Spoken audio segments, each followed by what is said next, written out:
pues, firmes en la libertad, con la cual el Cristo nos hizo libres, y no se sujeten otra vez, al yugo de esclavitud. Gálatas 5:1. El canal de YouTube. La libertad que estabas esperando. Bueno, gracia y paz a todos mis hermanos. Sí, que la gracia del Padre, de nuestro Señor Jesucristo, sí, a través de su Espíritu de santidad, pues esté con cada uno de nosotros y nos ayuden a entender esos misterios del Apocalipsis que son revelados a aquellas personas que lo estudiamos, ¿ah? Y que podamos entender a cabalidad cada uno de los propósitos de Dios con nosotros. Y hoy vamos a estudiar Apocalipsis 5, el misterio del rollo y el cordero, ¿sí? Y entonces vamos a iniciar con la lectura, ¿sí? Y con los respectivos comentarios e interpretación a la luz del contexto bíblico. Entonces le vamos a pedir el favor al hermano Rodolfo que nos colabore con la lectura de Apocalipsis capítulo 5, el verso 1. Y vi en la mano derecha del que estaba sentado sobre el trono un libro escrito dentro y fuera, sellado con 7 sellos. Bueno, tremendo, ¿no? Sí. En la mano derecha del que estaba sentado en el trono, es decir, se está refiriendo al Padre, sí, a nuestro Padre Celestial, Yahweh, ¿no? Y que está sentado en el trono. ¿Ah? Estaba en la mano derecha de él. ¿Ah? Un libro escrito por dentro y por fuera, sellado con 7 sellos. ¿Qué puede significar esto, no? Bueno, aquí podemos darnos cuenta de que el libro tiene 7 sellos. Y ese libro de 7 sellos es parte del gran libro de la verdad de Dios, en el cual están consignados los misterios de la historia del mundo que tenemos en los libros proféticos, ¿no? ¿Ah? Y no debemos imaginarnos que el libro visto por Juan fuera similar a los libros que tenemos hoy en día, ¿no? Tenía una forma distinta.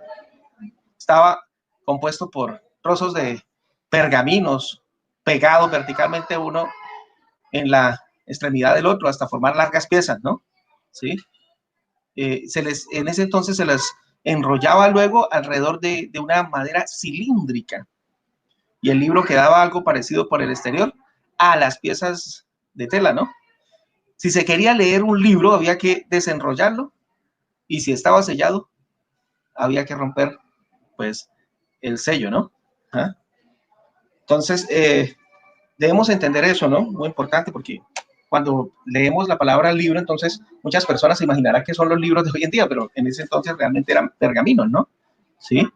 Entonces el profeta, pues Juan, vio un libro en forma de rollo. Y algo que me llama la atención es que estaba escrito por dentro y por fuera, ¿sí? Entonces uno dice, ¿pero un libro escrito por dentro y por fuera? Bueno, no era costumbre en tiempos antiguos escribir en ambos lados del papel. Pero ¿saben, hermano? La razón de esto era muy sencilla. ¿Ah? Recordemos y que tengamos muy bien presente y vuelvo y lo repito, que el papel que se usaba en aquel entonces lo confeccionaban de la corteza de papiro.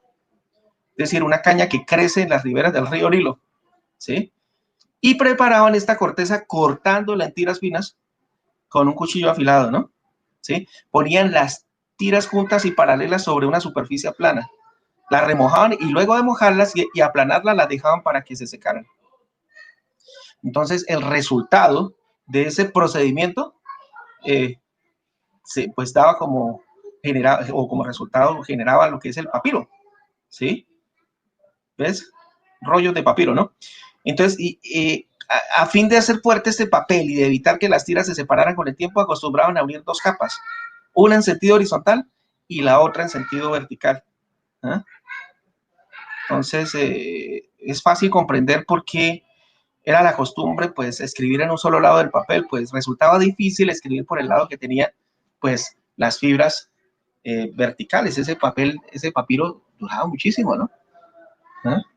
Tanto era lo que duraban esos papiros que hoy en día se encontraron unos papiros, ¿sí? Creo que el rollo de Isaías y otros libros más en las cuevas de Qumran, ¿ves? Y los compararon con las Sagradas Escrituras y lo único que encontraron fue errores de ortografía, ¿no? ¿Ah? Entonces, pero volvamos. Bueno, el libro que Juan vio en la mano derecha del Padre estaba escrito por fuera y por dentro. ¿Ah? Es decir, esto indica que el contenido del libro era excesivo, ¿no? ¿Mm? Es muy bueno analizar, hermanos, las Sagradas Escrituras cuando se menciona esta palabra libro, ¿no? ¿Sí? Descubrimos que entre los hebreos los libros pertenecían casi siempre, ¿sí?, a una de dos categorías. Primero, a crónicas que eran registradas o historiales de eventos, ¿no? Y también a actas legales como testamentos, escrituras de propiedad, etcétera. Ahora bien, hermanos, esta referencia que estamos estudiando aquí en el capítulo 5 del Apocalipsis es tan solo una de las muchas veces que en la Biblia se mencionan los libros, esos libros celestiales, ¿no?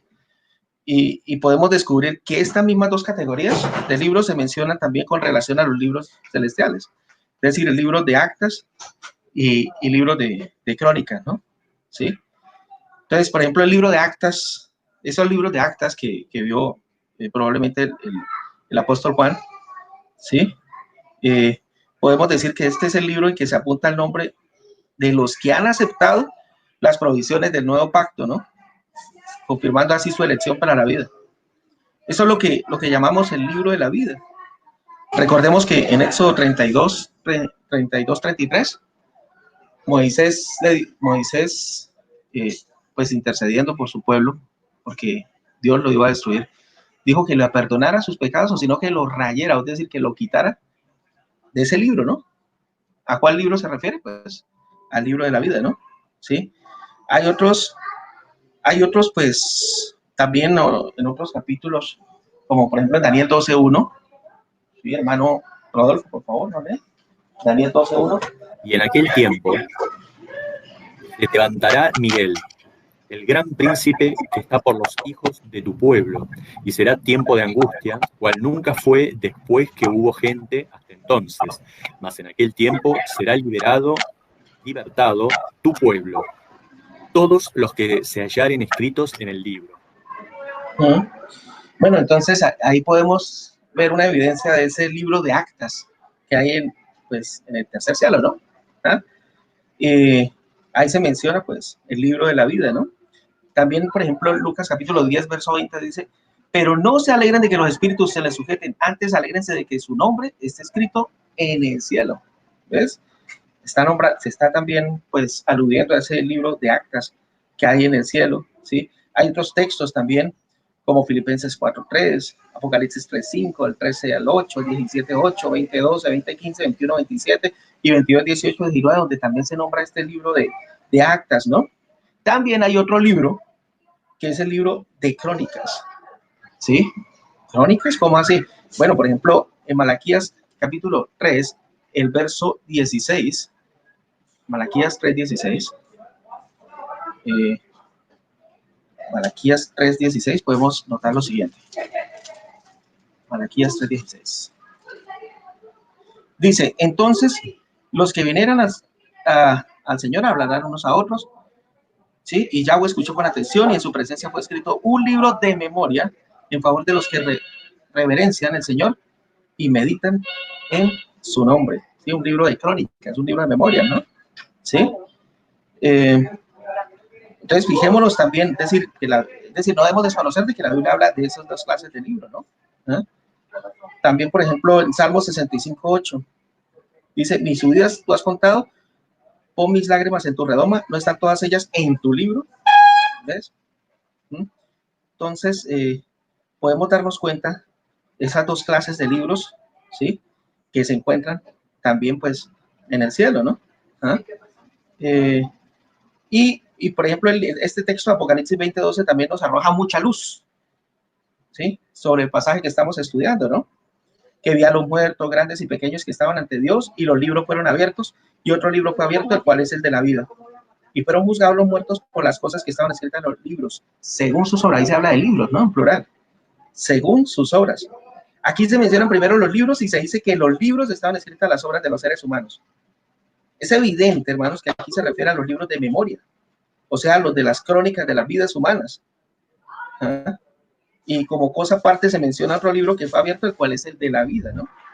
Y se dice que al abrirlo empieza el juicio, ¿no? ¿sí?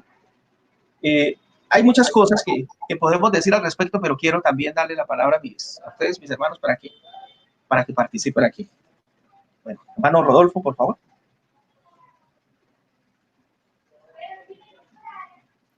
Bueno, vamos a tratar de ir viendo de qué se trata esta interpretación, ¿no?, de Apocalipsis 5 en el versículo 1.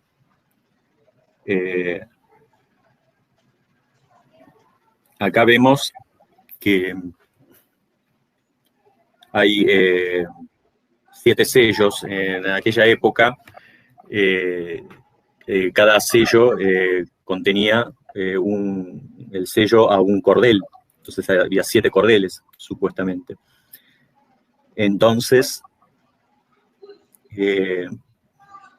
lo que acá se está hablando es del trono y del libro en especial, ¿no? Se desenrollaba con la mano derecha, que es Jesucristo, es obvio, que está sentado en el trono y está del lado derecho, ¿no?, de ese trono. Entonces está escrito por dentro y por fuera ese libro. Eso significa que este libro era como algo inusual, porque no era una práctica común el escribir de ambos lados. Acá dice que estaba escrito por dentro y por fuera. Entonces acá podríamos decir que esto significa que cualquier información que fuera en este libro, que es mucha, y es casi más de la que puede contener el libro, por eso que está escrito por dentro y por fuera. Como les decía, bueno, los antiguos rollos se leían horizontalmente y no de una manera vertical. O sea, los rollos del libro estaban a la izquierda y la derecha, y la escritura puesta en columnas angostas de 3 pulgadas de ancho. Eso es un poco lo que estuve investigando, ¿no?, con respecto a este tema. Y está escrito en una sustancia como de papel café. El rollo se tenía en la mano izquierda y se desenrollaba con la mano derecha. Nosotros tenemos que entender que Juan escribió todo esto con simbolismos relacionados con la época, y fue una de las maneras en que él justamente es el único que no murió, le hayan cortado la cabeza de los apóstoles, ¿no? O sea, fue solamente... no fue poca cosa, pero bueno, fue aislado allí en la isla de Patmos, y fue una de las causas por las cuales él escribió todo con simbolismos, para que no lo puedan entender, ¿no?, la gente de esa época, los romanos en este caso. Y bueno, mientras continuaba la lectura, volviendo al tema la porción previamente leída era enrollada de nuevo, ¿sí? En este tipo de libro, el libro de Apocalipsis, llenaría un rollo de 15 pies de largo aproximadamente. Es un poco lo que había investigado con respecto a este tema. Y bueno, dice sellado con 7 sellos. Cuando un rollo era terminado, se ajustaba con cuerdas, como les comentaba al principio, y las cuerdas eran selladas con cera en el nudo. Este libro estaba sellado con 7 sellos. Hay 7 cuerdas selladas, las cuales estaban alrededor del rollo. Estos no son 7 escritos separados por un sello, sino 7 sellos puestos en un libro. Todos los sellos deben ser abiertos antes de que el libro pueda leerse. Después, bueno, ¿de qué se trata este libro? Que está escrito o sea, a través de los siglos. Los comentaristas habían surgido diferentes ideas. Por un lado, bueno, antes de recordar que sea lo que está en el libro, nadie excepto Jesús es digno de abrirlo, él solamente. Algunos piensan que el libro es el Antiguo Testamento o el Antiguo y el Nuevo Testamento, o la profecía completa sería. Pero estas ideas miran hacia atrás. Bueno, es importante recordar que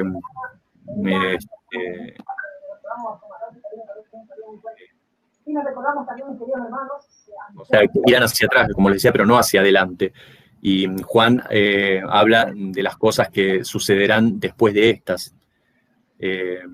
Después, bueno, algunos creen en el libro, de este libro, que es la demanda de divorcio de Dios en contra de Israel, pero hay poca evidencia de la Escritura para que esta idea sea realmente así. Y bueno, algunos piensan también que el libro es la sentencia de Dios en contra de los enemigos de la iglesia. Quizás esto sea cierto, pero únicamente en un sentido indirecto. Pero ¿quién es indigno de abrir ese libro? Otros piensan que el libro es el texto del libro de Apocalipsis o los 7 capítulos que siguen, pero esto es poco probable al considerar cómo la idea del libro es comunicada. Y bueno, algunos creen que el libro del título de la propiedad del planeta de Tierra es una idea atractiva, pero especialmente por el tiempo que vendrá de tribulación, el cual terminará con el gobierno de Jesucristo. Y bueno, por el momento ese es mi comentario. Habría que hacer aquí una relación con Jeremías 32 del 6 al 15, el cual describe que los títulos de propiedad de judíos están sellados, pero no hay duda de que la tierra es de Yahweh. En el Salmo 24.1 también se puede hacer referencia, porque es a pesar de que los gobiernos de este mundo le pertenecen a Satanás, a eso se refiere. Lucas 4:5 al 8, bueno, se refiere a que si Dios debe de tomar de nuevo el título de propiedad. Bueno, ¿y cuál fue que Dios perdió el título de propiedad del planeta Tierra? De hecho, Dios tiene este libro y no está perdido, pero el libro debe de abrirse, debe ser revelado. Bueno, por el momento, esta es mi aporte. Paso palabra. Muchas gracias, hermano Rodolfo, por su excelente comentario. Saludos, hermano Henry, hermano Rodolfo. Hermano Roberto, ¿cómo está? Saludos, hermano Roberto. Saludos, hermano, bienvenido. Sí. Gracias. Bueno, le damos la palabra entonces al hermano Guillermo y luego al hermano Roberto. Hermano Guillermo. Amén, mi hermano. Acerca de Apocalipsis 5.1. Saludos, ante todo. ¿Me escuchan bien? Sí, señor, sí lo escuchamos bien. Qué bueno. Dice así el verso. Dice: y en la diestra del que estaba sentado en el trono vi un libro escrito por dentro y por fuera, sellado con 7 sellos. Wow. Dice ahí que Juan vio un libro en la mano, es decir, se confirma lo que dice Génesis capítulo 1, verso 26. Hermano, no tengo mucho que decir, ya lo dijeron todos prácticamente, pero sí voy a hablar en cuanto a doctrina, en cuanto a la claridad de estos pasajes y lo que la teología sistemática de la religión apóstata postula como verdad. Y me refiero no solo al triteísmo, sino también al unicitarismo, doctrinas contrarias a lo que las escrituras dicen. Aquí claramente dice que ese que estaba sentado en el trono, como sabemos por las escrituras, por el capítulo anterior, el capítulo 4, y este mismo contexto, aquí en este mismo capítulo 5, nos dice claramente que es el Padre Celestial, que es Yahweh, es el Padre de Jesús, el que lo engendró a través de su espíritu en el vientre de María. No así como postula el unicitarismo, que ellos postulan de que el que está sentado en el trono es Jesús, pero no puede ser Jesús, pues ese que está sentado en el trono, vamos a ver en los pasajes siguientes que le da, le permite, le da al único que tiene la potestad de abrir los 7 sellos y de ver lo que está escrito.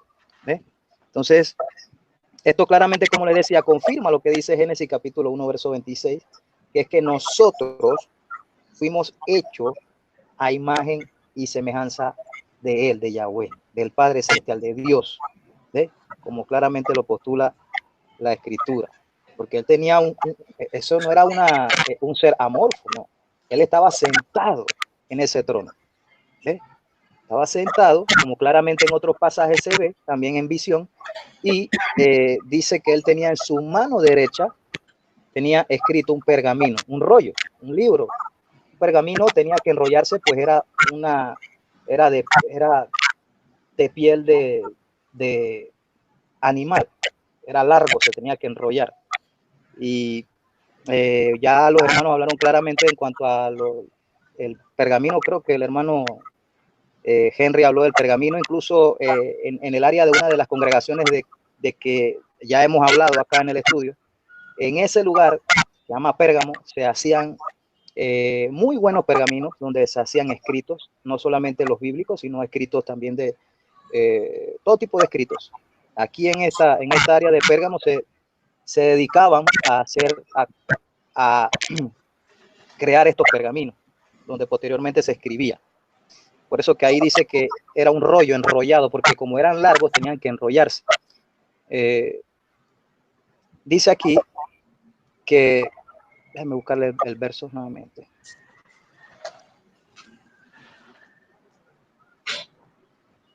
Dice, vi un libro escrito por dentro y por fuera, sellado con 7 sellos.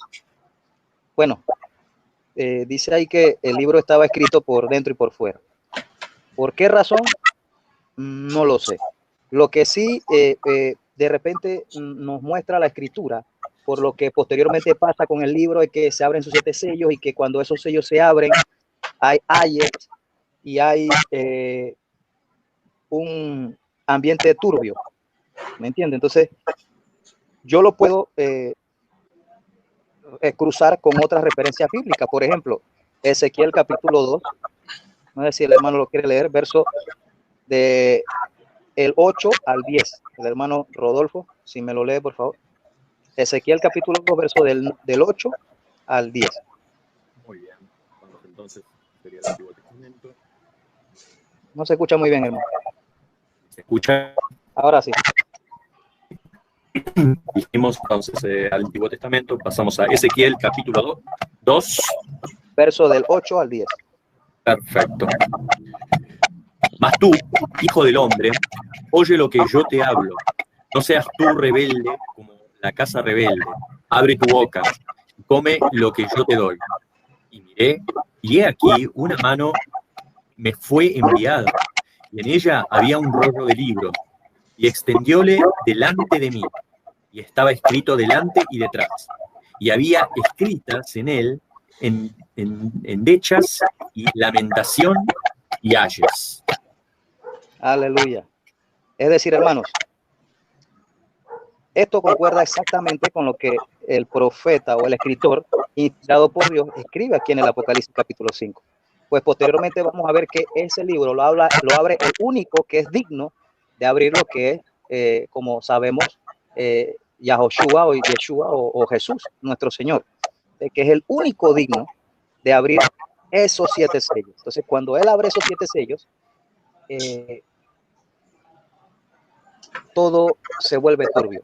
Empieza primordialmente, como ya ustedes lo saben, parafraseando un poco lo que viene más adelante en el capítulo 6, empiezan a abrir los sellos. En el capítulo 6 se abre el primer sello, aquí un caballo blanco, que ya sabemos por inquirir en ese tema que se refiere a aquel inicuo que el apóstol Pablo en 2 Tesalonicenses capítulo 2, verso del 1 al 12 menciona. ¿Ve? Y también lo que menciona el apóstol Juan en su epístola, su segunda epístola, en el capítulo 2, que habla de el anticristo. Entonces, esto que está escrito por dentro y por fuera, no sé por qué, pero sí se puede traer a colación referencia cruzada de Ezequiel capítulo 2 para saber que es así, lo que está escrito son endechas, ayes, porque cuando el Cordero empieza a abrir los sellos, es lo que comienza, ¿sí? Un enfoque turbio, como claramente lo subraya el segundo jinete y el tercer jinete. Dice para terminar ya, en el verso de Apocalipsis, la parte de abajo, dice así, dice, por dentro y por fuera sellado con 7 sellos.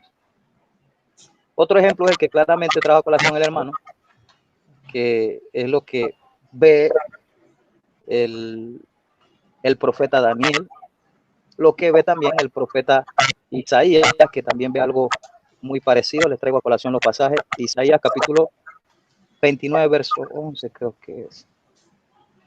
Creo que sí. Dice, y la visión de todos ellos les será como palabras de un libro sellado, que cuando se le entrega a uno que conoce esa escritura diciendo, lee esto, él contesta, no puedo porque está sellado. Después le entregarán el libro al que no conoce esa escritura, diciendo, lee esto, pero él contestará, no conozco esta escritura.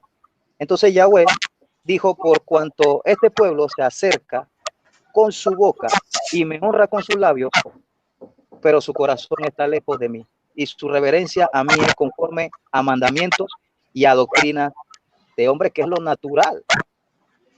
Usted se mete en YouTube o lee algunos comentarios que vienen de estos eruditos que le sirven a la religión apóstata, es decir, son parte de estos concilios denominacionales, y usted va a ver que ellos prácticamente enseñan lo mismo. Empiezan a prácticamente con un espíritu de adivinación a hablar conforme a lo que su corazón les dice y no exhaustivamente escudriñan lo que las escrituras nos quieren decir y su contexto. Prácticamente enseñan lo mismo. A este pasaje, cuando usted busca en los comentarios, usted se va a dar cuenta de que hasta entre ellos mismos están divididos por querer enseñar algo nuevo. No se van a lo que las escrituras dicen, porque estas son revelaciones de lo que ya está escrito, que nosotros podemos entender que en ese tiempo eran difíciles de entender, al menos que el Padre Celestial a través del profeta la explicara, porque también hay momentos en las escrituras, en el antiguo pacto, donde el Padre Celestial, a través de su servidor, de su profeta, de su escogido, él explicaba las parábolas también. Esto no solamente ocurre en el nuevo pacto con nuestro Señor Jesús, eso también ocurría en el antiguo pacto. Así que, bueno, para no alargar el comentario, bueno, te voy a traer otros pasajes a colación, por ejemplo, Daniel capítulo, creo que el 8, capítulo 8, verso 26, dice así, dice, la visión de la mañana y de la tarde me ha sido declarada, es veraz, pero tú, Daniel, mantén en secreto esta visión, porque es para dentro de muchos días.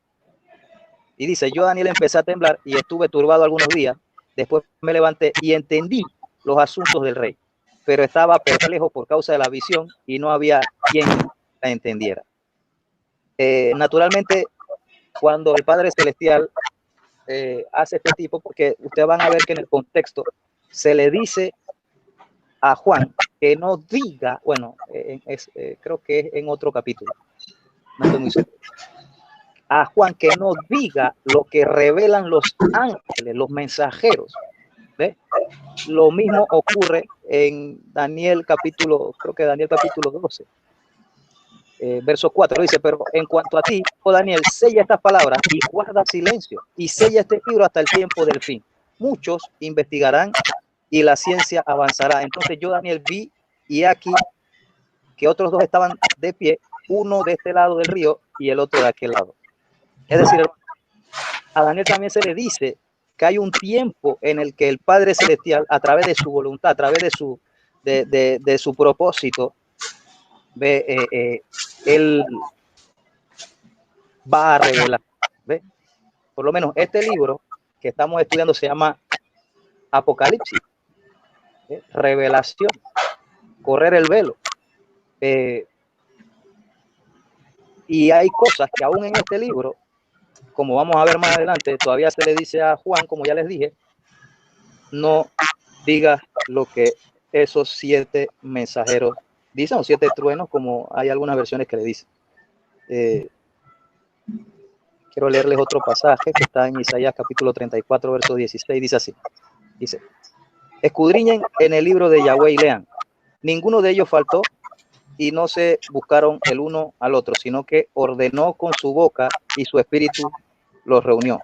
Él les ha echado suerte y su mano les ha repartido de acuerdo a la medida para que la posean para siempre, morarán en ella y de generación en generación. Es decir, hermanos, siempre el Padre Celestial en el Antiguo Pacto nos instruye a que, escudriñemos sus palabras, su libro, su Torah, su ley, no sé, su Pentateuco, como usted le quiera decir, para que cuando ocurran estas cosas, usted no perezca por falta de conocimiento. Ya para cerrar, voy a leerle un último pasaje que está en Apocalipsis, capítulo 10, verso 2, dice, y en su mano tenía un librito abierto, puso su pie derecho sobre el mar y el izquierdo sobre la tierra. Bueno, más adelante les hablo un poco también, porque esta figura también es metáfora y tiene un significado. Es un hebraísmo. Paso palabra, hermano. Gracias, pastor. Gracias, hermano Guillermo, por su amplio, excelente comentario. Ahora cedemos la palabra al hermano Roberto. Lo que digo yo, hermano, en este capítulo 5, bueno, primeramente lo que siempre nosotros debatimos, que es que no es el Señor Jesucristo que está aquí, ni un Dios trino, ni nada de eso, porque si seguimos el contexto, más adelante se dice claramente que el Cordero estaba de pie y iba donde el que estaba sentado. O sea, si Juan habla acá del que está sentado, ya en principio, el capítulo significa que es el Dios Padre.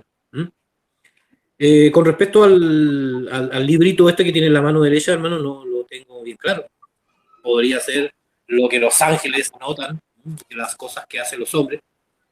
Podría ser algún libro de justicia, también podría ser la Torá, que hubiese sido, hablando del contexto del tiempo que se escribió esto. Entonces, la verdad, hermano, no me llama la atención el 7, ¿por qué tanto 7 en Apocalipsis? Entonces, a la verdad no sabemos si es literal estos sellos o simplemente significa esto de que el número de la plenitud, la perfección. Entonces, hermano, de verdad yo prefiero no decir un comentario a través de conjeturas que he escuchado por muchas partes. Entonces lo relevante para mí es que Juan no sabemos tampoco si dio la cara, el rostro del Dios Padre, porque la Biblia mismo dice que a Dios Padre nadie ha visto.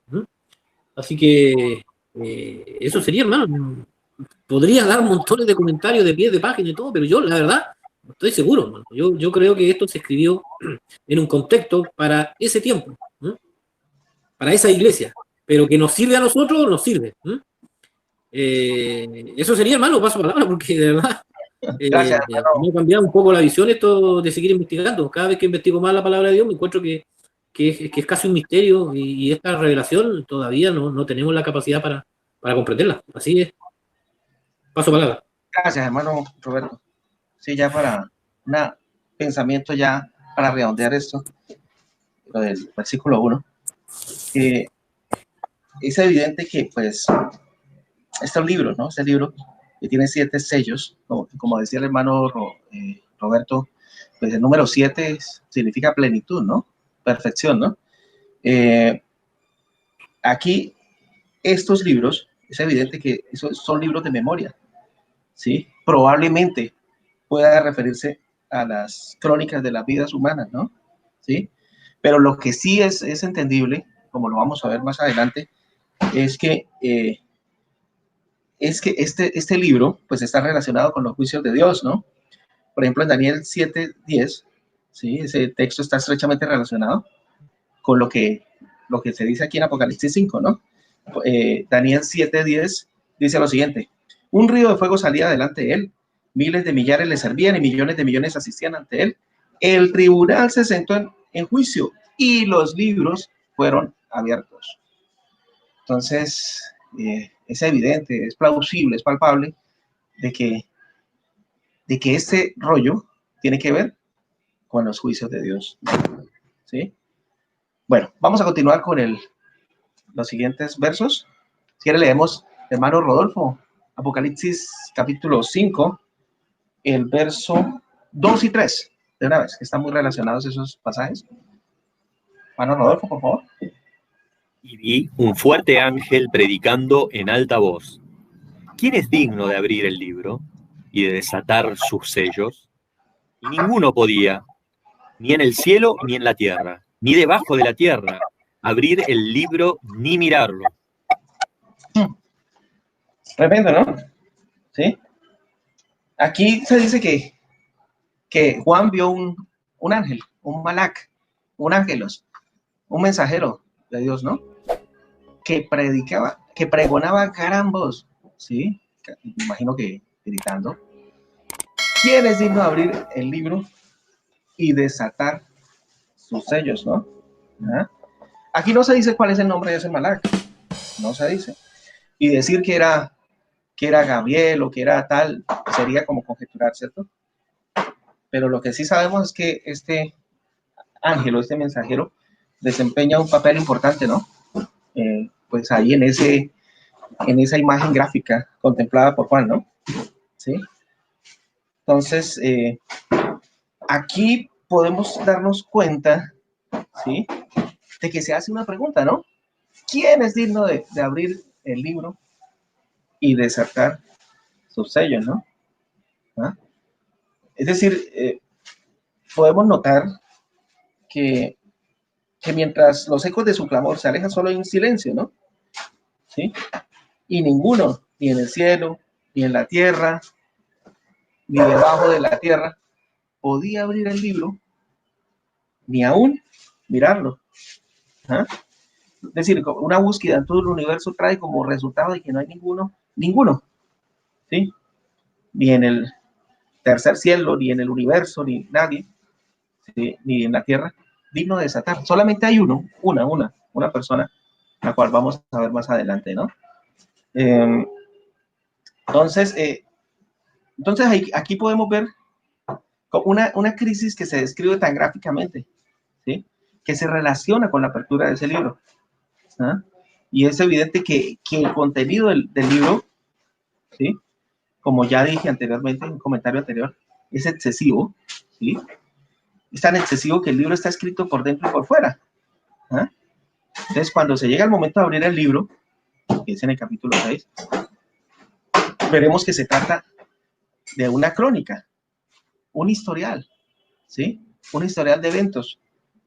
Y, ¿sí? Entonces, al punto que quiero llegar es que es muy notable, pues, el paralelo entre esta escena y las escenas de juicios descritas en Daniel 7, en Apocalipsis 20.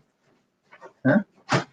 Entonces, porque vemos como en estos dos versículos que hemos analizado, el acto de un rey al sentarse sobre el trono está estrechamente relacionado en la Biblia con el acto de juzgar, ¿no? Entonces, por eso es que yo sigo haciendo hincapié de que se refiere, pues, al juicio de Dios, ¿no? Hay muchos ejemplos que pueden evidenciar eso, ¿no? Como Salmo 9:4, Salmo 97:2, Proverbio 28, Mateo 19:28, Mateo 25:31, ¿sí?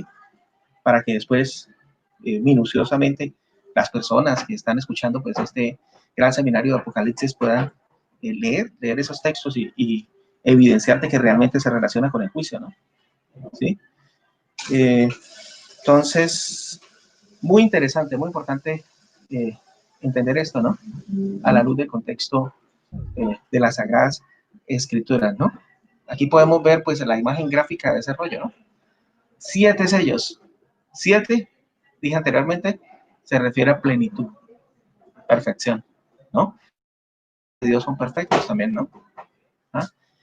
Entonces, pues, más adelante vamos a ver cuál es ese personaje que va a abrir, que tiene la capacidad, el único que tiene la capacidad de abrir ese rollo y podemos, pues, analizar muy bien en su contexto bíblico. Paso palabra, hermano Rodolfo. Bueno, vamos a hacer alusión en principio acá a un ángel fuerte, que no sabemos quién es este ángel fuerte.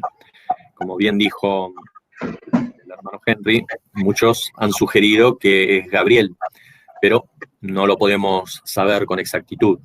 Y sin embargo, este ángel echa como un reto, está retando, ¿no?, a toda la creación, de quién es digno de abrir el libro y desatar sus sellos.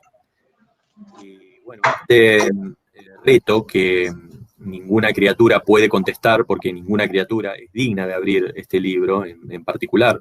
Entonces, nadie es capaz de efectuar este acto. Después, bueno, Juan no lo puede decir de un mejor modo, ¿no? Que es como que si el ángel fuerte hubiera visto por todo el universo para encontrar a alguien digno, y ni siquiera encontró a alguien digno ni para mirarlo, dice. No hay una respuesta para el reto del ángel, que es ángel fuerte, porque la creación es totalmente incapaz de decir o afectar su propio destino. Alguien por encima del orden de la creación debe determinar el curso de la historia. Solo Dios puede desenvolver este plan.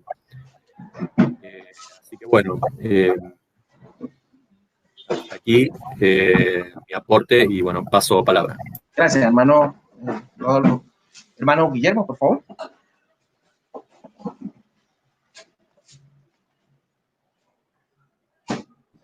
Saludos, mi hermano. Dice, también vi un mensajero poderoso que proclamaba a gran voz: ¿quién es digno de abrir el rollo y de desatar sus sellos? Dice el 3, pero ninguno, ni en el cielo, ni en la tierra, ni debajo de la tierra podía abrir el rollo, ni siquiera mirarlo, hermanos. Wow, tremendo, hermano. Dice Juan que también, porque recuerden que el capítulo 4, hermano, no sé si recuerdan que prácticamente como casi todo este libro refiere mucho al trono de Yahweh, a su reino, a su voluntad, a su sola potestad. Y acá el escritor del Apocalipsis, Juan, creo que centra su mirada nuevamente al que está sentado en el trono, a la palabra trono. Ustedes se van a ir dando cuenta de que es una palabra muy significativa en este libro del Apocalipsis. Dice, también vi un mensajero poderoso que proclama a gran voz: ¿quién es digno? Wow, tremendo, como dijo el hermano Henry. De repente, o el hermano Rodolfo más bien, pareciese que estuviese como haciendo un reto. Pero bueno, es una pregunta y eso va de acuerdo a lo que se quiere revelar. Y es que ese que como título tiene la palabra de Yahweh, no el verbo, porque el verbo es la acción. No. En realidad no se debería, aunque son sinónimas, con más claridad se debe traducir palabra, no verbo. Pero bueno, ese no es el tema. Ese que las escrituras como título le dicen palabra de Dios. No es que era la voz de Dios que se transformó en un hombre, no. Se le dice así porque, como sabemos y hemos estudiado minuciosamente, contra viento y marea, mi hermano, pues hay algunos que entienden, no sé por qué, otra cosa de nuestro Señor Jesús y uno de sus títulos, como por ejemplo la palabra. Sabemos pues por las escrituras que es el ángel o mensajero de Yahweh, ¿ve? En el antiguo pacto, como claramente lo dice Éxodo capítulo 23, verso del 21, no, Éxodo capítulo 21, verso del 21 al 23, etcétera, hermano. Hay muchos otros pasajes, como Malaquías capítulo 3, verso 1, que hablan claramente, y también, en Isaías capítulo 11, que hablan de el Mesías de Dios, el ungido, como servidor de Yahweh. Y efectivamente lo hace como el mensajero principal, ¿ve? No como un mensajero cualquiera, no, el mensajero de Yahweh, ¿ve? Entonces, dice aquí que él es el único digno de abrir los sellos, pues fue el que, valga la redundancia, pagó por nosotros. Es el Goel, es el Redentor. Nos redimió con su sangre preciosa. Y es el único digno de abrir y desatar, o sea, de romper los sellos. Voy a leerles algunos pasajes. Salmos capítulo 103, verso 20, dice: bendigan a Yahweh ustedes sus mensajeros, que son poderosos en fortaleza y ejecutan sus órdenes. Como claramente se ve de su siervo en el capítulo 11, en cuanto al Mesías el Mesías en la era, valga la redundancia, mesiánica, el reino que le va a ser, como le prometió a David, el Padre Celestial, devuelto a su generación. Sabemos que Jesús en carne desciende del linaje, es linaje de David, por eso que le decían hijo de David, y por eso que también le dicen hijo de hombre, como también se le dice a otros profetas, en el antiguo pacto. Entonces, esa parte es clara. Isaías capítulo 41, versos 22 y 23 dice: que expongan y nos den a conocer las cosas que han de acontecer, declárenme que fueron las cosas pasadas, para que las consideremos y sepamos su resultado, o que me anuncien las cosas que vendrán, que me muestren las señales que han de acontecer, entonces sabremos que ustedes son dioses hagan, aunque sea bien o mal, para que los contemos y los consideremos juntos. Wow, este pasaje es bien revelador, hermanos. Y no se está postulando que hay otros seres poderosos como el Padre Celestial, otros dioses. No, ahí en esta versión está así, pero sabemos que es una palabra homónima, o sea, tiene otro significado. Pero bueno, ese no es el tema. Era el único digno, nuestro Señor Jesús, de abrir el sello. Como leí el 3, dice, pero ninguno en el cielo, ni en la tierra, ni abajo de la tierra podía abrir el rollo, ni siquiera mirarlo, hermano. Imagínense qué tanta santidad tenía escrito ese rollo, hermanos. Paso palabra. Gracias, hermano Guillermo. Hermano Roberto, por favor, su comentario del verso 2 y el verso 3.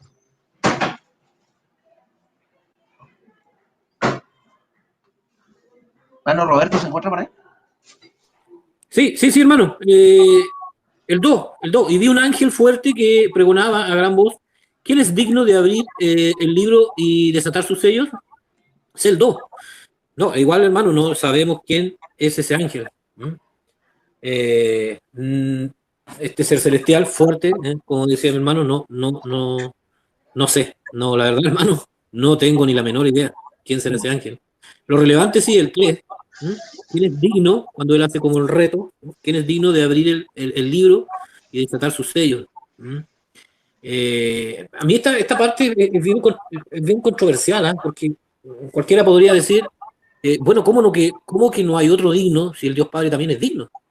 Pero es la palabra de Dios. Si fuera el caso de que es su santa ley, o algún estatuto, algo que viene de Dios, no lo incluye a él, porque cuando nosotros hablamos del único digno, lo referimos al servidor de Dios, al ángel principal de Dios, exceptuando al Padre, obviamente, porque los evangélicos católicos se toman de esto para decir que el único digno es la segunda persona de la Trinidad, o Jesucristo, que en el fondo pertenece a un Dios trino, o los unitarios se pueden tomar eso. Así que es bien importante este tema, hermano, de dejar claro eso. Exceptúa al Padre, porque el único, si hablamos de digno, el Dios Padre es digno supremo, pero acá se está exceptuando al Dios Padre. Como le digo, hermano, no tengo ni la menor idea quién será ese ángel, y si es por exceptuando al Padre del ser superior, supremo, todopoderoso, eterno, innato, tendría que ser el Señor Jesucristo, ¿no? Nadie más. Así que esto sería una participación, hermano, porque le voy a repetir, este libro cada día me encuentro con la sorpresa que es más, que es muy difícil de entenderlo, ¿no? Gracias, Paz. Gracias, Paz, hermano Roberto. Ahora, hermano Rodolfo, por favor, nos colabora con la lectura del verso 4 y el verso 5 del capítulo 5 de Apocalipsis. Yo lloraba mucho, porque no había sido hallado ninguno digno de abrir el libro, ni de leerlo, ni de mirarlo. Y uno de los ancianos dijo: he aquí el león de la tribu de Judá, la raíz de David, que ha vencido para abrir el libro y desatar sus 7 sellos. Gracias, hermano. Bueno, quizás muchos dirán, bueno, pero ¿por qué Juan lloraba? ¿Qué razón tiene de llorar Juan, cierto? Simplemente porque en esa visión profética vio que nadie era capaz de abrir el libro, ¿cierto? Es muy bueno analizar el llanto de Juan, ¿sí? Del apóstol Juan, ¿sí? Él estaba abrumado por la tristeza de este giro de los acontecimientos. Entonces él empezó a llorar. Esa palabra lloraba es la misma palabra griega empleada para describir el llanto de Jesús por Jerusalén en Lucas 19:41. Y el amargo llanto de Pedro después de traicionar al Señor, ¿no? Es decir, la palabra llanto, ¿no? Esa misma palabra griega es la acotación que quiero hacer, ¿no? ¿Sí? Es decir, esta es una palabra que expresa una emoción fuerte e incontenible. Entonces es interesante observar que esta es la única vez en las Escrituras que se menciona, pues, las lágrimas, pues, esas lágrimas que derramó Juan en esa visión, ¿no? Entonces, Quizás, ¿por qué? ¿Por qué lloraba Juan, no? Sí, pues lo más factible es que ese llanto naciera pues, de su preocupación, de esa preocupación profunda, ¿no? ¿Ah? Porque quizás pensó que esos mensajes quedarían ocultos para, pues, para la iglesia, la asamblea, ¿ya? Y, y entonces, pues, es un llanto más que todo de preocupación, ¿no? Algunos, pues, asocian ese llanto de Juan con el hecho de que de su preocupación por la salvación de los seres humanos, ¿no?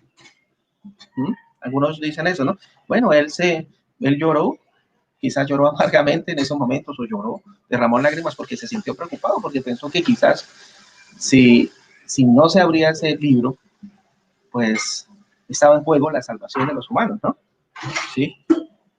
Bueno, pero esto es algo que quiero pues traer a colación porque algunas personas dicen eso, ¿no? Le dan ese tinte interpretativo, ¿no? Sí. Entonces, ninguno, ¿sí? De los que están sobre el universo, no se encuentra ninguno que haya ganado el derecho de contestar ante el universo tales palabras, ¿sí? O de abrir ese rollo. Ninguno, sino solamente, ¿quién? El león de la tribu de Judá, ¿sí? ¿Quién es el león de la tribu de Judá? Nuestro Señor Jesucristo, la raíz de David. Ha vencido para abrir el libro y desatar sus 7 sellos. ¿Ah? ¿Dónde venció? Pues en el madero. En ese madero, él venció. ¿Ah? Él logró vencer el pecado. Él fue el único que venció, ¿sí? La muerte también, porque él murió, pero resucitó. ¿Ves? Entonces, por tal motivo, él sería el único digno, ¿sí? ¿De qué? El único digno de abrir los sellos de ese rollo, abrir ese libro. ¿Ves? Entonces, bueno, cedo palabra. Hermano Rodolfo, por favor. Bueno, en cuanto al versículo 4, el mirar el libro, uno debía de tener el derecho de abrir el rollo y poseerlo, y ninguna criatura fue hallada, fue digna. Y a partir del versículo 5 se habla del león de la tribu de Judá. Y bueno, ¿quién es ese león de la tribu de Judá? Acá claramente se está haciendo referencia al Señor Jesucristo, que acá aclara que es de la raíz de David, del linaje de David. Y ahí interviene otro personaje, que es uno de los ancianos, ¿sí? Que le dijo que no llore.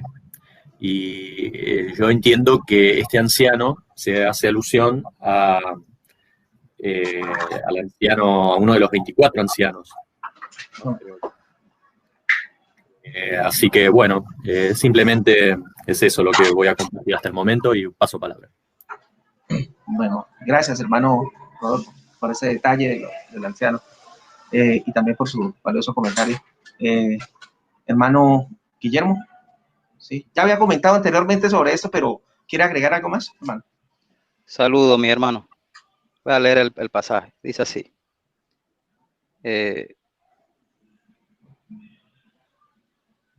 Dice, yo lloraba mucho porque ninguno fue hallado. Yo leí fue el 2 y el 3, hermano. Dice, yo lloraba mucho porque ninguno fue hallado digno de abrir el rollo, ni siquiera de mirarlo. Casi lo mismo que el verso anterior. Dice el 5, y uno de los ancianos, texto poderosísimo, hermano, ya lo vimos en los estudios anteriores. Dice, y uno de los ancianos me dijo, no llores, mira, el león de la tribu de Judá, la raíz de David, ha vencido para abrir el rollo y sus 7 sellos. Ahora, hay detalles muy claros que nos muestran pues lo que hemos venido postulando. Por ejemplo, el hermano Henry viene diciendo que en los pasajes anteriores, no es que en un pasaje anterior vamos a postular lo que no dice ese pasaje, pero claramente usted va a notar, va a ir notando que a medida que van pasando los pasajes, se va a ir revelando que más o menos es lo que está escrito en esos sellos, porque claramente los pasajes anteriores nos dicen que no había ninguno digno de leerlo. Cuando él empieza a abrir los sellos, se sabe lo que viene pasando en el capítulo 6 de Apocalipsis. Eso es implícitamente cierto, hermanos, porque es lo que viene pasando en cuanto a los ayes, como claramente decía el profeta Ezequiel en el capítulo 2, que les trae a colación. O sea, lo que está escrito en esos libros no se dice acá, pero sabemos qué es lo que ocurre, por lo que también le dijo el Padre Celestial al profeta Daniel en cuanto a los últimos tiempos. O sea, uno sabe lo que implícitamente puede estar en el libro por lo que viene sucediendo cuando se vienen abriendo los sellos. Eso es obvio, como claramente apunta el hermano Henry. ¿Ve? Ahora, dice aquí que este pergamino ni siquiera era alguno, se halló alguno digno de mirarlo, hermanos. De mirarlo, imagínense. O sea que el Padre Celestial, me imagino con la mano extendida, parafraseando un poco, hermanos, nadie miraba ese libro. O ese rollo, más bien ese pergamino. Porque como claramente declara el ángel en forma de pregunta, ¿quién es digno? Nadie era digno, sino, como lo dice el verso 5, el león de la tribu de Judá. Es como claramente, proféticamente, se habla de él en la bendición mesiánica que le da Jacob a su hijo Judá. Hermano, paso palabra, le sigo comentando porque tengo que hacer una cosita acá. Vinieron acá. Paso palabra. Gracias, hermano Guillermo. Hermano Roberto. Hermano Henry. Sí. Dice así el 4. Y lloraba yo mucho, Juan, porque no se había hallado ninguno digno de abrir el libro, ni de leerlo, ni de mirarlo. Eso ya lo habíamos comentado. Y el 5 dice, y uno de los ancianos me dijo, no llores, he aquí que el león de la tribu de Judá, la raíz de David, ha vencido para abrir el libro y desatar sus 7 sellos. Hermano, yo cuando leo esto, nosotros pasamos, hermano Guillermo, igual es un comentario que viene de la descendencia de David, de la prole, de la generación, pero hermano, estamos pasando un tema muy importante que estuvimos debatiendo. O sea, nosotros decimos, sí, hijo de David, o hijo de José, pero estuvimos con este tema de que si Jesucristo venía realmente de David, tendría que ser por el lado de Natán y no por Salomón. O sea, no era hijo biológico de José. No quería llegar a este tema, hermano, pero yo creo que es un tema relevante. O sea, empezamos a comentar otra cosa y estos temas que son muy importantes los dejamos así como que no pasen desapercibidos, o sea, ni tocarlos. Y yo creo que el hermano Guillermo, me gustaría saber la opinión de él, porque nosotros descartamos completamente de que haya venido un ser celestial, un esperma celestial y haya fecundado a María. Eso lo descartamos. También descartamos esto de la inseminación artificial, de que los espermas de José se trasladan, lo descartamos. Entonces, bueno, lo está quedando simplemente, o solamente digo yo, el tema de que haya descendido igual del linaje de David, por el lado de su madre, que la madre de ellos tenía también parte de Aarón, de la tribu sacerdotal, y otra parte por el lado de Natán, descendiente de Natán, y no de Salomón, que igual sería hijo de David. Entonces no veo esta respuesta, por ejemplo, hermano Guillermo, que le gusta ser muy, muy estudioso, entregar mucho aporte, sería muy bueno recalcarlo, ¿no? No sé si ahora o en otra oportunidad, porque queda así como que no es relevante, y de verdad que es relevante, hermano. No quiero dar mi opinión de que sí tuvo Jesucristo si era hijo biológico de José porque tuvo relaciones con María, hermano. Y yo creo que todos acá se asustarían. Pero muchas veces, hermano, no sé, tenemos que empezar a buscar y estas cosas, como las dejamos al tintero o no las tocamos, hermano, son muy importantes. Así que eso sería mi aportación, hermano. Gracias. Gracias, hermano. Saludos, hermano. Roberto. Sí. Bueno, perdonen, hermano, que antes llegó alguien acá y tenía que atenderlo. Pero bueno, no escuché mucho de lo que dijo el hermano Roberto, pero creo que estaba hablando yo le digo, de... hermano Guillermo, me gustaría saber por qué usted dice que Jesucristo era como dice Pablo también en Romanos 3:1, me parece, del hijo de David, de la descendencia, de la prole, de la genealogía, o como quieran decirlo, sangre davídica. ¿Por qué? Sí, ¿Por qué Lado es eh, hijo de David? Porque lo tocamos, pero no explicamos por qué. exacto. Buena pregunta, hermano. Porque también María es de la tribu de Judá, hermano. Hmm. Recuerden que José, si tuvo algún hijo con María, fisiológicamente, o sea, le engendró en el vientre de María un hijo, él, José. Fue después de que el Espíritu de Santidad en esa virgen y joven María fuese también engendrada por el Espíritu Santo, ¿no? O sea, no fue antes ni mucho menos. Ella era virgen, como claramente lo dice la Escritura en el Antiguo Pacto. O sea, que José no es el padre biológico, como lo dicen otros,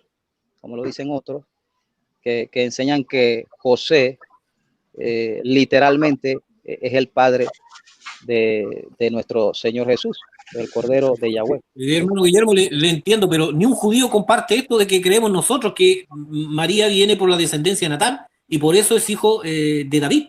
Casi ni un judío comparte esto. Nosotros que no siquiera somos judíos. No sé si me hago explicar. Casi todos creen que sí era hijo de José, porque era de la casa de David. Efectivamente, lo dijo usted, casi todo. Usted mismo lo dijo, casi todo. Porque acuérdese que los ojos de ellos están velados hasta que entre la cantidad propicia que el Padre Celestial tiene en su sola potestad, que está dentro de su plan. ¿Cuándo va a ocurrir eso? Solo lo sabe Él, y nosotros, pues, como servidores, tenemos que estar atentos para cuando vengan ocurriendo esas cosas. Y ellos tarde o temprano, y créanme, hermano, que hay mucho, incluso, bueno, que estos temas vienen a raíz de las preguntas. Hay un rabino muy famoso que el año pasado declaró que Yahoshua o Jesús, o como usted le quiera decir, es el Mesías de Yahweh que está escrito en el Antiguo Pacto. O sea que ahí poco a poco ellos van abriendo los ojos, mi hermano. Y hay unos, como lo dijo claramente el hermano, que postulan, de igual forma creen en el Mesías, pero postulan que sí, que es hijo de José, que tuvo relaciones, ¿me entiendes? O sea, yo entiendo la parte que dice el hermano, pero no viene por herencia o la cera de José, sino por María. Ahora usted dirá, no, pero si como tuerce para llevarle la contraria a lo que dicen las escrituras claramente, como lo que dicen algunos. No, pero si los judíos no se cuenta la generación por la mujer, sino por el hombre. Ay, esta es una voltereta. El tema es bien controversial, porque sí, resulta que yo, investigando con unos judíos y en una página de judíos también, nosotros lo que pensamos de virgen es que nadie ha tenido relaciones, pero para el mundo judío no es así. Hay 3 clases de virgen. Entonces, sí, ese es el tema. Por ejemplo, alma no significa lo que nosotros creemos. O sea, alguien de que simplemente no tenía relaciones. Esa es la otra voltereta, hermano, y perdone que lo interrumpa, porque alma también significa virgen. En la misma escritura está. Ahora, es obvio que tiene que ser una virgen, hermano, porque alma es una jovencita de menos de 14 años. Es obvio implícitamente que esa jovencita de menos de 14 años, de menos de 15 años, es virgen. No sé si me estoy explicando. Es que en el mundo judío igual se consideraba virgen a una mujer que ya no tenía hijos o que era estéril. O sea, es que nosotros estamos explicando estos temas judíos en un contexto que es más occidental. Bueno, en mi caso, pero en mi caso sí conozco un poquito el tema porque sí lo he escudriñado, hermano, y sé los puntos que traen a colación estos ortodoxos para llevar a la contraria a lo que dicen las escrituras, pero las mismas escrituras refutan esas argumentaciones, porque alma también refiere a una joven virgen. Es obvio que una jovencita de menos de 15 años, es en que, ese tiempo, hermano Guillermo, no quiero que amen este tema porque si no los va a dar no va a dar para nada. Es que nadie ha dicho que es el tema. Virgen es algo más relativo, virgen. O sea, incluso en el mundo pagano había mujeres que se les llamaban virgen y eran mujeres que ejercían prostitución. Entonces la palabra es muy extensa. Bueno, ya, pero paso palabra porque... Bueno, quiero agregar algo ahí. Miren, la misma santa palabra de Dios refuta y objeta esa falsa doctrina religiosa que pulula por ahí, sobre todo por las redes sociales, ¿sí? Efectivamente. Fue una doctrina copiada del judaísmo ortodoxo. Tan solo con 2 versículos de las Sagradas Escrituras se cae, se derrumba como se derrumbaron los muros de Jerusalén. Mira, hermanos, aquí en Mateo capítulo 1, el verso 6, dice, Isaías engendró al rey David, y el rey David engendró, ¿a quién? A Salomón, de la que fue mujer de Urías. Bueno, se está hablando de la genealogía de Jesucristo, ¿sí? Ahorita, pero la genealogía legal, ¿sí? Ahora, según la carne, la Biblia no se puede contradecir, hermano, ¿cierto? ¿O sí se contradice? ¿Cierto que no se contradice? Bueno, no. Entonces, aquí en Lucas capítulo 3, ¿sí? El verso 31, también vemos otra genealogía, pero no es la misma genealogía legal por parte de José. Y les voy a decir por qué. Mira, porque aquí dicen en Lucas capítulo 3, el verso 32, perdón, 31 y 32, dijo, hijo de Melea, hijo de Mainán, hijo de Matata, hijo de Natán, ¿hijo de quién? De Natán. Y después, hijo de David. David tuvo 2 hijos, uno de ellos se llamó Salomón y el otro se llamó Natán, ¿cierto? Entonces, fíjate que o viene por Salomón o viene por Natán. Bueno, viene por ambos, porque legalmente la genealogía legal proviene por el rey Salomón. Y la genealogía según la carne viene por medio de ¿quién? De Natán. Porque Natán es un ancestro de ¿quién? De María. ¿Por qué María no figura dentro de la genealogía? ¿Ah? Bueno, sabemos muy bien que las genealogías, pues, sin abordar mucho, porque si no nos desviamos del tema, sabemos que en las genealogías siempre figuraban los hombres, ¿no? Siempre la parte masculina. Cuando un hombre se casaba con una mujer, ese hombre llegaba a ser casi prácticamente la familia y era considerado como un hijo de su suegro. Entonces, por eso es que aquí en Lucas capítulo 3, cuando empieza la genealogía, ¿qué? Descendente o ascendente.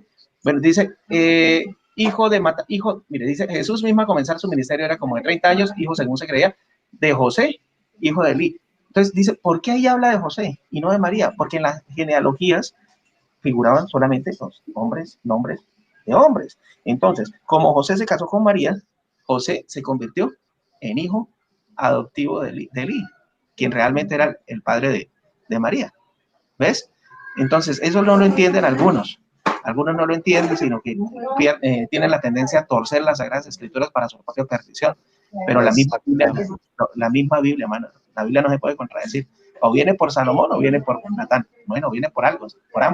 Legalmente por Salomón y, según la carne, por Natán. Por eso es que nosotros no debemos permitir de que personas apóstatas de la fe nos tilden de anticristos, porque nosotros sí creemos que Jesucristo vino según la carne. ¿Por dónde? Por María. Por supuesto que sí.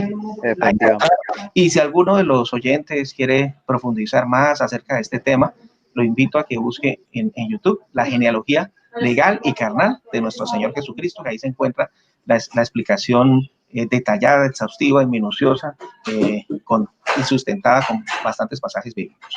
¿Sí? ¿Quedó claro, hermano? ¿Continuamos o...? Sí, podemos continuar, pero sí dejamos pues pendiente este tema, porque claro, es bueno. Y el hermano sí es lo que él dice. O sea, hay muchas, por lo menos él habla de otras culturas, pero en las escrituras, cuando aparece alma, sí tiene un significado pleno escritural. O sea, del concepto que Yahweh, inspirando a sus servidores, quiso darle. Y no es precisamente ese solo argumento pues que trae la ortodoxia judía para ir en contra del Mesías, para ir en contra del ungido de Yahweh. Del hermano, sigamos. Claro, y por ejemplo, al comparar las dos genealogías, tanto la de Mateo como la de Lucas, nos damos cuenta de que son diferentes, ¿sí? Nombres diferentes. Entonces, ahí sacan como excusa, no, es que en la de Lucas se ponía, era el abuelo y el tatarabuelo, ahí como para sacar excusas y justificar esas doctrinas que sí realmente son apóstatas. ¿Sí? Efectivamente. Por lo menos en la escritura, hermano, ya para un dato solamente. Esta palabra aparece 4 veces. Solo aparece 4 veces en el Antiguo Pacto. Y ahí están los conceptos claros. Bueno, ya nos tocará escudriñar sobre esto. Del hermano, vamos a seguir. Bueno, sigamos entonces, continuamos con el versos 6 y 7. Le pedimos el favor al hermano Rodolfo que nos haga el favor y nos lea estos 2 pasajes. Y vi que en medio del trono y de los 4 seres vivientes y en medio de los ancianos estaba en pie un cordero como inmolado, que tenía 7 cuernos y 7 ojos, los cuales son los 7 espíritus de Dios enviados por toda la tierra. Y vino y tomó el libro de la mano derecha del que estaba sentado en el trono. Bueno, muy bien. Después Juan contempló en medio del trono. ¿Sí? Mira, aquí tenemos el trono, en medio del trono y en medio de los 4 seres vivientes, es decir, entre el trono y los 4 seres vivientes, ¿contempló a quién? Estaba en pie un cordero como inmolado.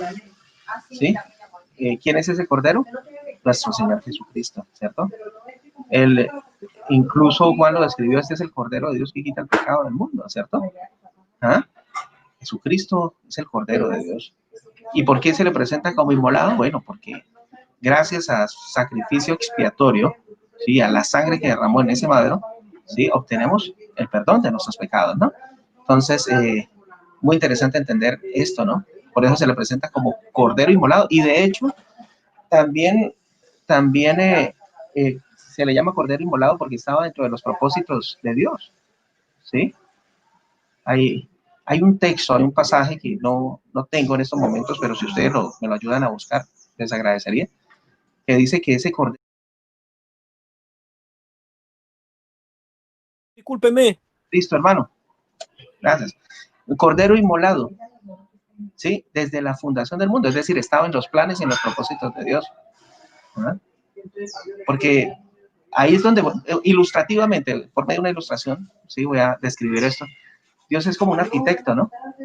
Que él plasma todo sobre un plano y después lo cristaliza en la realidad, ¿sí? Entonces, desde el principio fue inmolado, ¿sí? ¿Qué significa eso? Que desde los principios, ¿sí?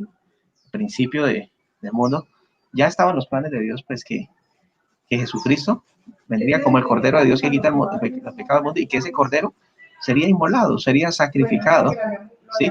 Para expiación de los pecados, ¿sí? De la humanidad. ¿Ah? Bueno, dice que tiene 7 cuernos, ¿ah? Y 7 ojos, ¿ya? 7 cuernos. La palabra 7 ya vimos anteriormente que significa plenitud, ¿sí? Perfección. Podemos darnos cuenta que en 6 días Dios creó todo cuanto existe, pero el 7º día Él reposó, descansó. Entonces, el 7 significa perfección, lo completo, lo acabado, ¿sí? Y 7 ojos, ¿no? 7 cuernos y 7 ojos. Bueno, la palabra cuernos, desde un punto de vista profético, significa gobierno, ¿no? Reino también. Y ojos, también estábamos estudiando la vez pasada que no se refería a ojos literales, sino a ojos a los ojos de conocimiento. Sabemos que en Cristo habitan todos los tesoros de la sabiduría y el conocimiento, ¿cierto? Dice, los cuales son los 7 espíritus de Dios enviados por toda la tierra, ¿sí?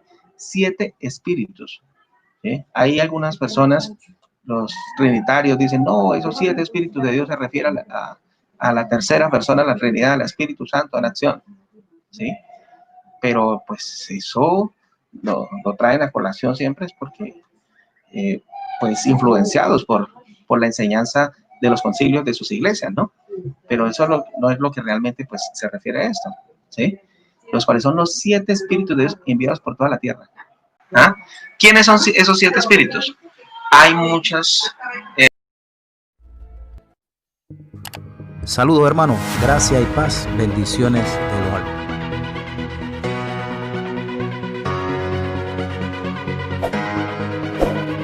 suscríbete al canal, dale a la campanita para que te avise cuando subo otro video.